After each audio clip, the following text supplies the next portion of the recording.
नमस्कार। आज का टॉपिक ऑफ डिस्कशन है part on off the constitution of India, the union and it's territory. तो इस पार्ट ऑन के डिस्कशन में हम देखेंगे कि constitutional framework of India's territory, legal and political significance, power of parliament over states and territories. तो आज का वीडियो का डिस्कशन इसी मुद्दे पर टिके रहेंगे। और तो अगर हम देखें पार्ट ऑन का स्कोप अगर देखें तो यहाँ name and nature of Indian state के बारे में कहा गया है। टेरिटोरियल कंपोजिशन ऑफ इंडिया क्या होगा, admission and establishment of new states, alteration of state boundaries and names. तो इन सारी चीज़ों का डिस्कशन हम आज इस वीडियो में करेंगे और सारे चीज़ों का विवरण दिए गए हैं आर्टिकल 1 to 4।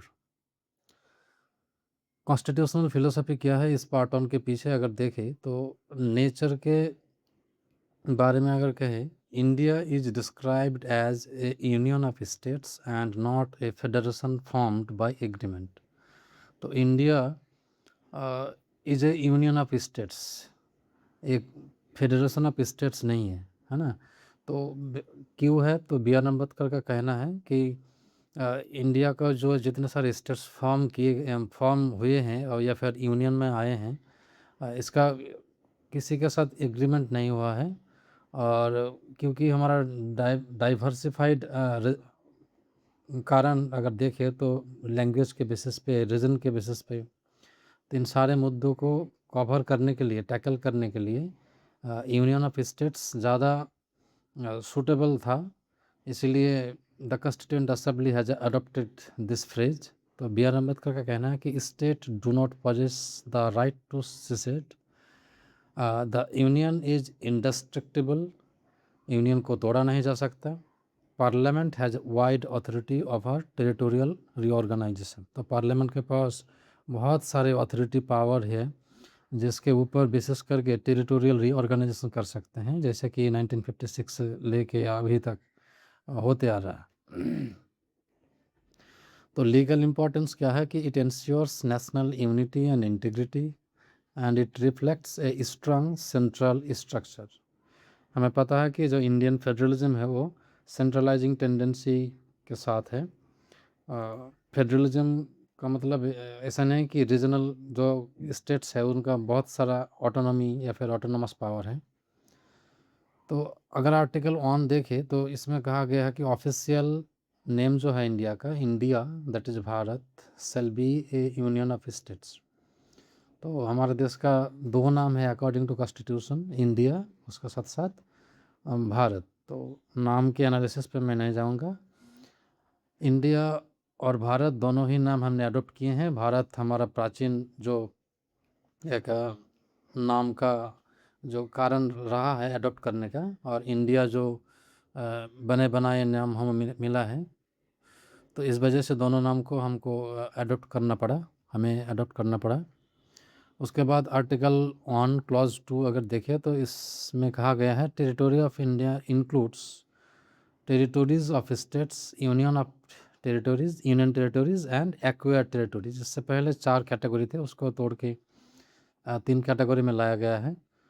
तो टेरिटोरीज ऑफ स्टेट्स जो कि स्टेट्स है जैसे कि मान लीजिए यूपी, बिहार, झारखंड एट्सेट्रा, और उसके साथ साथ यूटीज़ जितने सारे हैं। और तीसरा कैटेगरी है एक्वायर्ड टेरिटोरीज, अगर कल जाके किसी टेरिटोरी को हम एक्वायर करते हैं तो उस कैटेगरी में आएगा। और article 1 clause 3 defines the territorial composition of India. तो लीगल सिग्निफिकेंस अगर देखें, important features of article 1 is that India is not a result of agreement among states, states can not separate from the union, parliament retains supreme authority regarding territorial changes. तो according to article 1 हमें देखने को मिलता है कि जो India है वो जितने सारे स्टेट्स हैं उनके साथ कोई एग्रीमेंट नहीं है, वो यूनियन ऑफ स्टेट्स है, और ऑटोनॉमी भी उतना नहीं है जैसे कि एक फेडरेशन में होता है। States can not separate from the union, states किसी भी स्टेट का उतना लिबर्टी नहीं है कि यूनियन से खुद को अलग कर ले।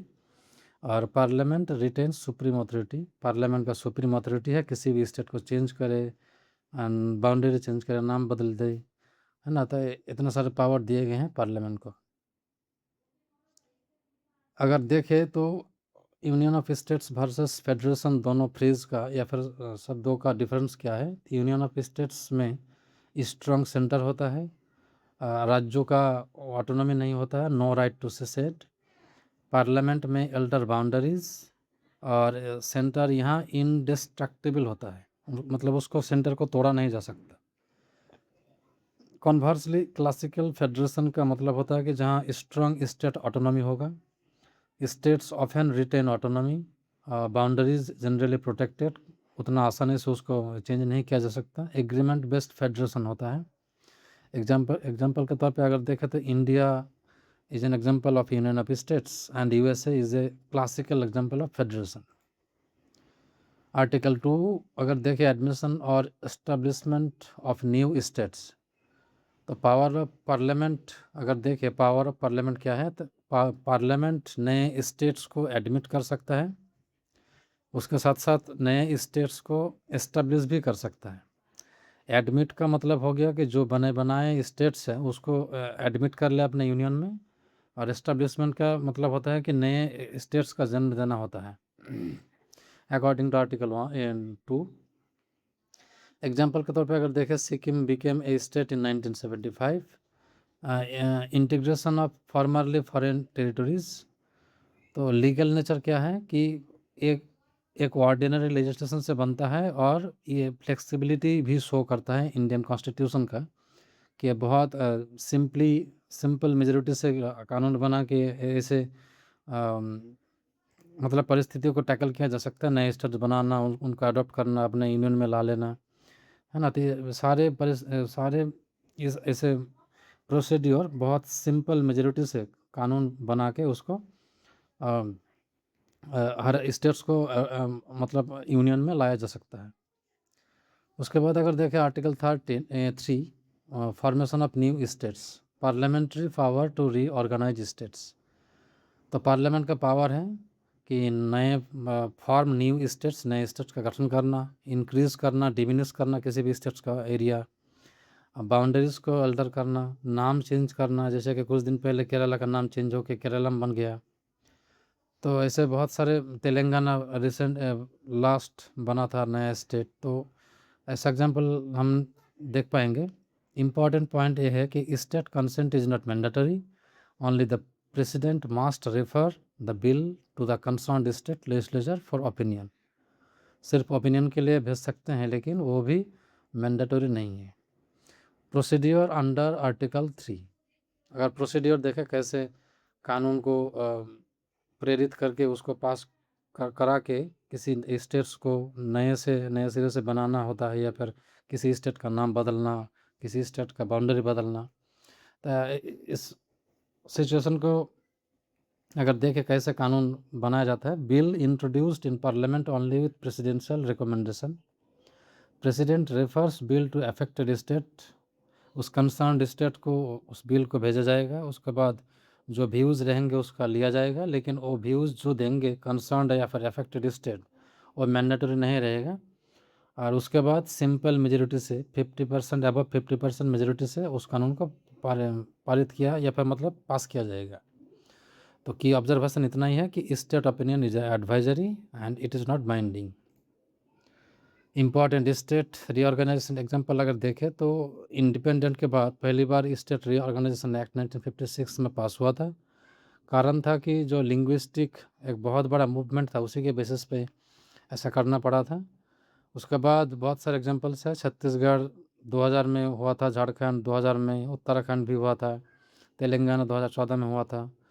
तो लीगल सिग्निफिकेंस क्या है? It demonstrates constitutional adaptability and balances regional aspirations with national unity.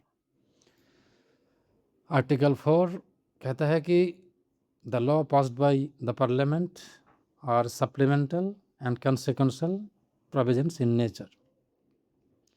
जो भी कानून बनता है इस प्रोसीड्योर से, उस कानून को इधर सप्लीमेंटल, इंसिडेंटल और कॉन्सिक्वेंशियल कहा जाएगा। ऐसे कानून को आर्टिकल 368 के अंडर कॉन्स्टिट्यूशन का अमेंडमेंट नहीं माना जाएगा और इस कानून को चैलेंज भी नहीं कर सकते आप कोर्ट में जाके।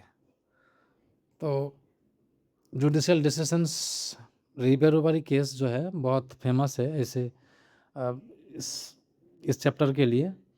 और इस केस में कहा गया है कि secession of Indian territory requires constitutional amendment, constitution को अमेंडमेंट करके ही किया जा सकता है। और Babulal Parate versus state of Bombay 1960 का केस है, इसमें कहा गया है कि state legislature's opinion under article 3 is not binding.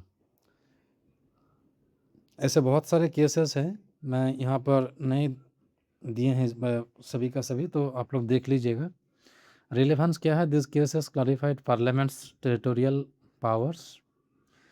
Federalism and territorial power अगर देखें तो कॉन्स्टिट्यूशनल डिबेट है कि जो क्रिटिक्स है उन लोगों का कहना है कि excessive power with the centre को एक्सेसिव पावर दिए गए हैं और स्टेट को वीक बना दिए गए हैं। सपोर्टर्स का कहना है कि necessary for national integration, prevent separatism, north east का प्रॉब्लम, खालिस्तान का प्रॉब्लम, जम्मू कश्मीर का प्रॉब्लम हम देख सकते हैं। तो ऐसे परिस्थितियों को टैकल करने के लिए ये जो सेंट्रल को ज़्यादा एक्सेसिव पावर दिए गए हैं, इस परिस्थिति को देखते हुए सही लगता है। उसके बाद maintains constitutional stability et cetera. Indian model जो है फेडरलिज्म का वो है cooperative federalism with strong union authority. Contemporary relevance अगर देखें तो रिसेंट एग्जांपल 2019 में जो state reorganisation act of Jammu and Kashmir, उसके द्वारा जम्मू एंड कश्मीर को स्टेट बनाया गया था, उसके बाद लद्दाख को यूटी बनाया गया था। तो वहाँ पर भी सवाल उठाया गया था कि ये फेडरल स्ट्रक्चर के ऊपर हमला है, जो भी है डेमोक्रेटिक कंसल्टेशन करना चाहिए था, extent of parliamentary power etcetera. तो पक्ष विपक्ष में तो अपना ओपिनियन रहेगा ही। कंक्लूजन में अगर हम देखें तो part 1 defines the territorial identity of India. India is an indestructible union of states.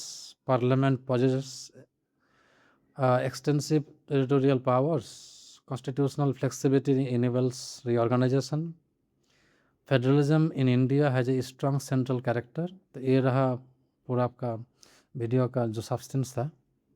Final अगर ऑब्जर्वेशन देखें तो part 1 reflects the constitutional vision of unity, sovereignty and territorial integrity.